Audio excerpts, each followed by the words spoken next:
Let's bring in now the foreign editor at The Australian, Greg Sheridan, who joins us every week. Greg, let's start in the United States, talk about the polling, which still has Trump in front. It looks like Biden might be stabilising now, though. Yes, Kieran. I mean, the truth is that we're a very, very long way away from the election. And I think what the polls suggest is it's going to be a competitive election. The Democrat idea that the existence of these legal cases would knock Trump out hasn't worked so far, but they are hurting Trump. They're impeding Trump. I think they're a shocking abuse of process. Biden is a weak and mediocre president who would be beaten in a normal cycle by a normal opponent, but he will generate his supporters to vote against Trump. So I think any prediction is fraught, but I think it's going to come down to those 6, 7, 8 swing states once again, and they're all competitive. So neither, even when Trump was well ahead, it's only by a couple of points, and Biden has never been ahead in recent months at all. So I think what we're seeing is what's going to be great for us, a very competitive race. Indeed, it will be. We've had some more developments on the China cyber attacks. Quite intriguing, the timing of this one in New Zealand, just a week after the foreign minister was in town, both there and here.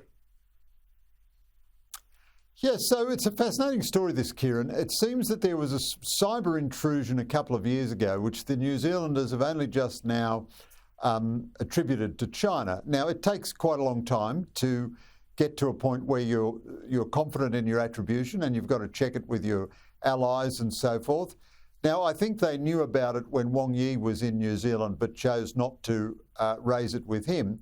That's a sign of weakness. But on the other hand, the fact that they're speaking out at all and naming China publicly, that's a sign of growing strength in New Zealand and a little bit of strategic reorientation. They're coming back to reality after the long bad dream of Jacinda Ardern. But also it points up this contradiction. So Wang Yi visits New Zealand and Australia, and everybody falls over themselves saying how fabulous the bilateral relationship is now. And Paul Keating says we must never, ever be irreverent about China ever again. And meanwhile, all the time, they are Chinese state actors hacking parliament, government, confidential databases, security agencies, all the rest. You can be confident that this was a very egregious episode for New Zealand actually to call China out publicly about it. So that's quite a strong development, and it shows that the underlying strategic realities of China's behaviour don't change, whether it's being sweet or sour, on the diplomatic front.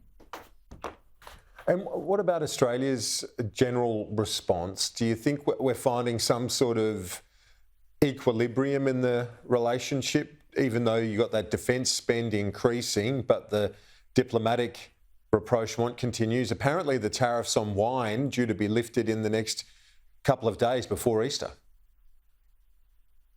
No, Kieran, so I interpret it a bit differently from the consensus. I think the Albanese government is drifting dangerously on China.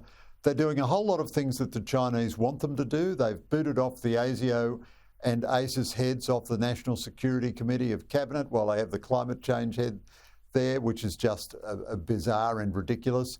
They seem to be getting ready to kill, if not completely cripple forever, the Australian Strategic Policy Institute. That was one of China's demands. So the government has stopped appointing new board members to ASPI. They've taken its funding from a 4-year to a 2-year or even 1-year basis. And now they're having an inquiry about why the government should spend money subsidising strategic think tanks. So these are two significant gestures that China wanted. The fact that China wanted these things to happen ought to be enough to make Albanese not do them. And the other thing is they're still not doing anything on defence. The alleged increase is utterly marginal, and we haven't seen it yet until the next budget.